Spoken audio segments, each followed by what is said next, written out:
A father takes his daughter on a short trip. They arrive, wait about 20 minutes, and head home. When they get back, everyone they have ever known is dead. Their kingdom is dust. Humanity itself has physically shrunk.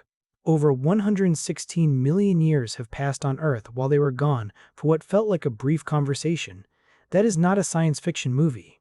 That is a story from the Bhagavata Purana written over 2,500 years ago. And the principle it describes, that time moves differently depending on where you are in the universe, would not be formally proven by science until Albert Einstein published his theory of general relativity in 1915. But this is not the only ancient text hiding knowledge that seems impossible for its time. 6 different civilizations, separated by thousands of years and thousands of miles, left behind writings that describe technologies we thought we invented yesterday. Some of them we still have not caught up to.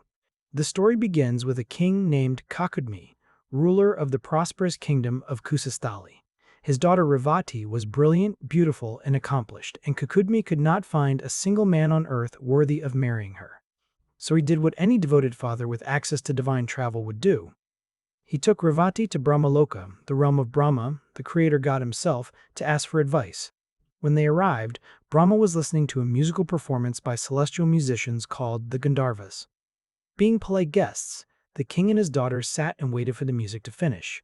It felt like maybe 20 minutes. When Brahma finally turned to address them, he did not answer the king's question. Instead, he laughed. "O king," he said, "the princes you had in mind for your daughter are all dead. Their sons are dead, their grandsons are dead. Even their grandsons' grandsons have passed away." While they had waited through a single concert, 27 Chatur Yugas had elapsed on Earth. One Chatur Yuga equals 4,320,000 human years. That is over 116 million years gone in what felt like a few moments. Brahma explained it simply. Time runs differently on different planes of existence. When Kakudmi and Revati returned home, they found a world they could not recognize. The landscape had changed. The people had changed.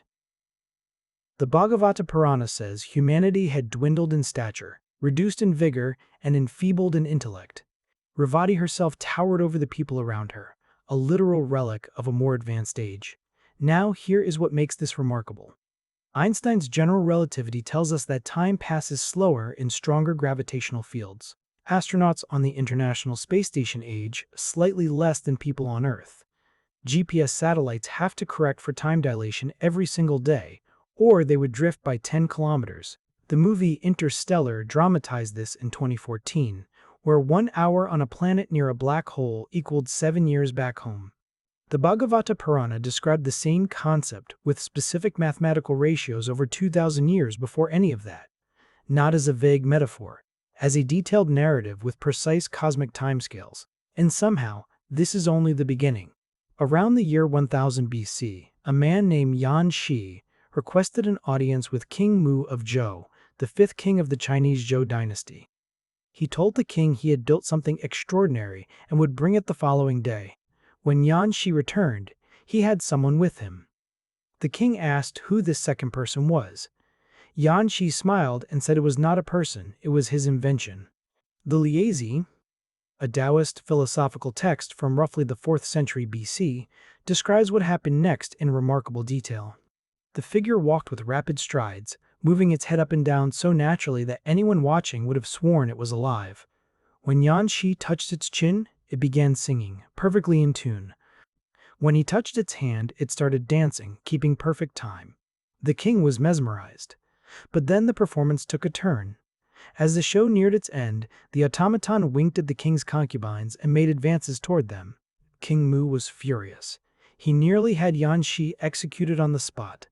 In a panic, Yan Shi tore the figure apart right there in the throne room. And what the king saw inside was not flesh and bone, but leather, wood, glue, and lacquer, colored white, black, red, and blue. The king examined the interior and found every internal organ present. Liver, heart, lungs, spleen, kidneys, stomach, intestines, all of them artificial, all of them functional. Then King Mu started experimenting. He removed the heart and the mouth could no longer make a sound. He removed the liver and the eyes went dark. He removed the kidneys and the legs stopped working. Each artificial organ controlled a specific function. The king stared at it all and said, Can human skill truly match the work of nature itself? Today, the most advanced humanoid robots in the world can barely walk upstairs without stumbling. The idea that removing a specific component disables a specific function, that is exactly how modular robotics works. What Yan Shi reportedly demonstrated 3,000 years ago is what companies like Boston Dynamics and Tesla are still trying to achieve, and the Liezi recorded every detail. But ancient texts did not only imagine the future, some of them also practiced it. Around 600 BC, in the city of Varanasi, on the banks of the Ganges, a physician named Sushruta was performing surgeries that the Western world would not rediscover for another 2,400 years. His work, the Sushruta Samhita, is one of the most astonishing medical documents ever written. It spans 186 chapters and catalogs 1,120 diseases, 700 medicinal plants, and over 300 surgical procedures. He designed and documented 125 surgical instruments, including scalpels, forceps, needles, probes, catheters, and syringes, many of which are nearly identical to their modern counterparts. But here is where it gets genuinely stunning. Sushruta performed rhinoplasty. Nose reconstruction. He took a flap of skin from the patient's forehead, rotated it downward, shaped it into a new nose, and stitched it in place while keeping 2 tubes of castor oil plant stem in the nostrils to maintain the airway in shape during healing. That exact technique, still called the Indian flap today, is the same method modern plastic surgeons use. In ancient India, nose amputation was a common legal punishment for crimes like adultery, so Shruta had no shortage of patients to refine his methods. He also performed cataract surgery using a curved needle to push the clouded lens to the bottom of the eye. He described cesarean sections, hernia repair, intestinal operations, and even prosthetic limbs. He used wine and cannabis indica to anesthetize patients before cutting. And he was perhaps the first person in history to diagnose diabetes by tasting a patient's urine and noting it was sweet like honey. His students had to practice on vegetables, leather bags filled with water, and animal carcasses before they were allowed anywhere near a human patient, a system eerily similar to modern surgical residency training. When British surgeons arrived in India in the 1790s, they found local practitioners still performing Sushruta's rhinoplasty technique virtually unchanged after 2 millennia. They brought the method back to Europe, and modern plastic surgery was born, from a text written while most of the Western world was still treating illness with ritual and prayer. If Sushruta was 2,400 years ahead of his time, then the Ebers Papyrus was even further ahead in a different way. This enormous scroll, roughly 20 meters long and 110 pages, was discovered near Luxor, Egypt in 1873. It dates to about 1550 BC, but scholars believe significant portions were copied from originals written during the Old Kingdom around 2500 BC. That would make some of its contents over 4,500 years old. Inside are more than 700 remedies and medical formulas, but one prescription in particular changes everything. The papyrus instructs physicians to apply moldy bread directly to infected wounds. 4,000 years later, in 1928, Alexander Fleming would notice mold-killing bacteria in a petri dish and call his discovery penicillin. It would be hailed as one of the greatest breakthroughs in medical history. And yet, Egyptian healers had been pressing the same principle into open wounds since before the pyramids at Giza were completed. The Ebers Papyrus also prescribes yeast of sweet beer for wound treatment, making it the first documented use of yeast as an antibiotic agent. It prescribes honey as a wound dressing, and modern science has confirmed that honey produces hydrogen peroxide and has a low enough pH to kill bacteria on contact. It prescribes willow bark for pain, which contains salicin, the chemical precursor to aspirin, which Bayer would not patent until 1899. The papyrus even describes the circulatory system, identifying the heart as the central pump distributing blood through vessels to every limb. Egyptian medicine was so advanced that physicians specialized by body part. Herodotus confirmed this. There were ophthalmologists, dentists, and gastroenterologists.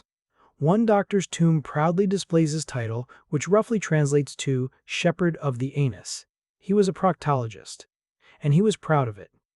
Every school on earth teaches Alexander Fleming as the father of antibiotics. But the Ebers Papyrus was prescribing the same principle 34 centuries earlier, alongside aspirin, antibacterial honey, and the first known description of blood circulation. Now, consider this. Modern concrete, the material we build our entire civilization on, starts cracking and degrading within decades.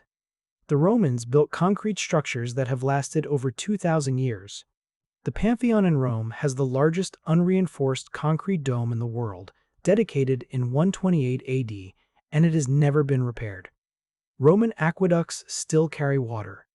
Roman harbors built underwater still stand. For centuries, no one could figure out why Roman concrete was so much more durable than ours. The answer was hiding in a book written around 30 BC by a Roman architect named Marcus Vitruvius Pollio. His De Architectura, the first book on architectural theory ever written, describes the concrete recipe. Mix lime with pozzolana, a volcanic ash from the area near Naples. Use a ratio of 1 part lime to 3 parts ash for buildings, 1 to 2 for underwater construction. But Vitruvius also mentioned something that was overlooked for 2,000 years. He referenced latent heat during the mixing process. In 2023, a team at MIT, led by Professor Admir Masick, finally understood what that meant. The Romans did not pre-mix lime with water the way modern engineers assumed. They mixed dry quicklime with volcanic ash first, then added water, triggering a violent exothermic reaction that exceeded 200 degrees Celsius. This hot mixing process trapped small chunks of highly reactive lime throughout the concrete. When cracks eventually formed, rainwater would dissolve these lime chunks, which then recrystallized and sealed the cracks from the inside. The concrete healed itself. In December 2025, the proof came from Pompeii. An ancient construction site, frozen mid-build by the eruption of Vesuvius in 79 AD, was excavated and found to contain piles of pre-mixed dry quicklime and volcanic ash, exactly as the MIT team had predicted. Masick's team then created their own Roman-style concrete and inflicted cracks on it. The cracks sealed within 1 to 3 weeks. After a year, they were completely gone. Masick, who has now founded a company to bring Roman concrete principles into modern construction, said something that should keep every engineer awake at night.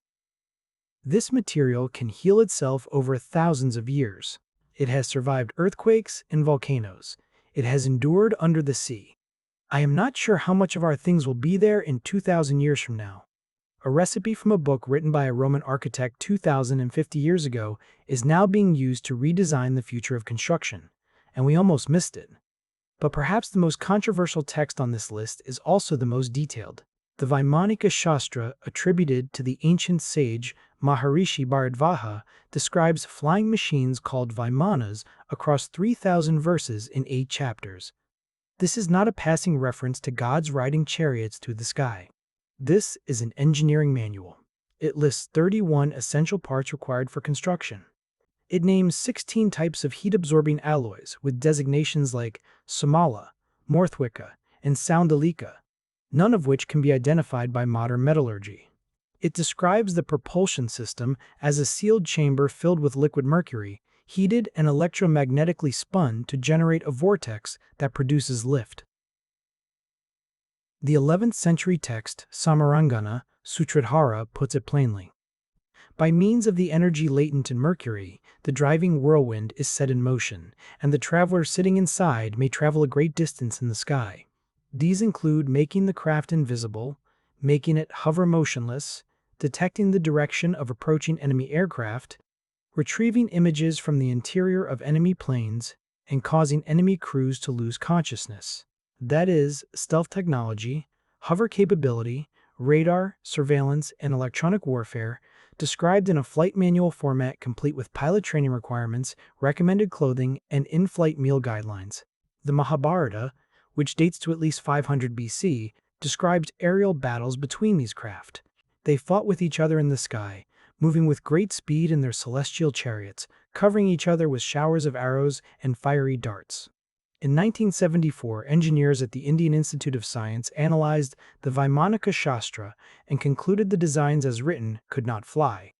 But they also acknowledged that the alloys described cannot be identified and the engineering principles maintain internal consistency.